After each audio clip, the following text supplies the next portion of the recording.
বিসমিল্লাহির রহমানির রহিম। বাংলাদেশ জামাত ইসলামী কর্তৃক 5 দফা দাবি আদায়ের লক্ষ্যে আজকে রাজধানীতে মানববন্ধন কর্মসূচি পালিত হচ্ছে।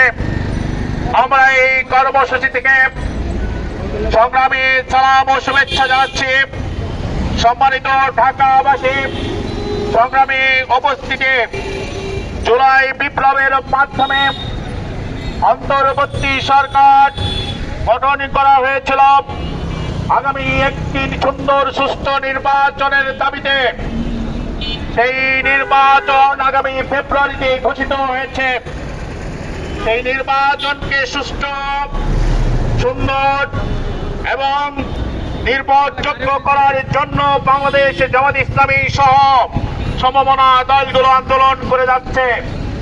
আমাদের দাবি খুব বেশি বড় নয়, কিন্তু আমরা চাই যে বৈষম্যের বিরুদ্ধে, যে ভোটাধিকারের দাবিতে ছাত্র জনতা জীবন দিয়েছিল, সেই জীবনের বিনিময়ে যে সরকার প্রতিষ্ঠিত হয়েছে, সেই সরকারের দায়িত্ব হচ্ছে একটি সুষ্ঠু, নির্ভরযোগ্য, নিরপেক্ষ নির্বাচনের আয়োজন করা। সেই নির্বাচনের জন্য প্রয়োজন হচ্ছে লেভেল প্লেইং ফিল্ড, নিরপেক্ষ প্রশাসন, এবং যে দলগুলো নির্বাচনে অংশগ্রহণ করবে সেই দলগুলোর সমতার ভিত্তিতে তাদের অধিকার দেওয়া। নির্বাচন কমিশন স্বাধীনভাবে কাজ করবে, সরকার সেই নির্বাচন পরিচালনার জন্য সহযোগিতা করবে। এটাই হচ্ছে আমাদের দাবি। সংগ্রামে উপস্থিতি, আমরা আরেকটি দাবি নিয়ে এসেছি। আমরা জানি যে ট্রেডিশনাল পদ্ধতিতে নির্বাচন হয়, সেখানে সকল ভোটের ঠিক মতো মূল্যায়ন হয় না। বাংলাদেশ জামাত ইসলামী দাবি তুলেছে পিআর পদ্ধতিতে, অর্থাৎ আনুপাতিক হারে নির্বাচন করা। সেখানে প্রত্যেকটি ভোটারের ভোটের মূল্য দেওয়া হয় এবং সারা দেশের ভোটের অনুপাতে সংখ্যাগরিষ্ঠের ভিত্তিতে সংসদ সদস্য নির্বাচিত হবে এবং সরকার গঠন করবে। আমরা সেই দাবিটি সামনে নিয়ে এসেছি। আমাদের আরেকটি দাবি হচ্ছে সরকার যে জুলাই সনদ ঘোষণা করেছে তার আইনি ভিত্তি দিতে হবে এবং সেই জুলাই সনদের ভিত্তিতে আগামী নির্বাচন দিতে হবে।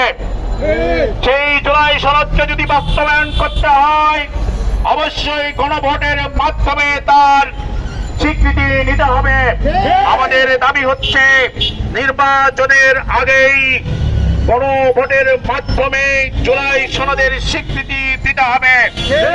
আমরা একটা দাবি করেছি যে স্বৈরাচার ফ্যাসিস্ট খুনি হাসিনা এদেশের হাজার হাজার ছাত্র জনতাকে হত্যা করেছে, যাদের রক্তের বিনিময়ে সরকার গঠন করা হয়েছে। আমাদের দাবি হচ্ছে শহীদদের সেই রক্তের বিনিময়ে নির্বাচিত যে সরকার গঠিত হয়েছে তারা দৃশ্যমান বিচার করবে। এই জন্য আমাদের আজকের মানববন্ধন থেকে দাবি খুনি হাসিনা তার সহযোগী সহ সবাইকে বিচারের আওতায় এনে নির্বাচনের আগেই দৃশ্যমান বিচার করতে হবে। আমাদের আরেকটা দাবি হচ্ছে জাতীয় পার্টি সহ 14 দল যারা ফ্যাসিস্ট হাসিনাকে দীর্ঘ 17টি বছর সমর্থন দিয়ে তাদেরকে সেই স্বৈরাচারী হতে সহযোগিতা করেছিল, শেখ হাসিনার মতো, আওয়ামী লীগের মতো তাদেরকে নিষিদ্ধ করতে হবে।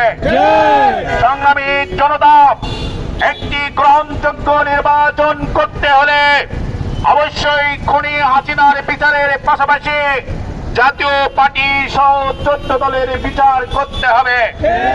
সংগ্রামী জনতা, আমাদের আরেকটি দাবি হচ্ছে আগামী সরকার যাতে একটি সুন্দর নির্বাচনের মাধ্যমে নির্বাচিত হয়, সেই জন্য আমরা চাই যাতে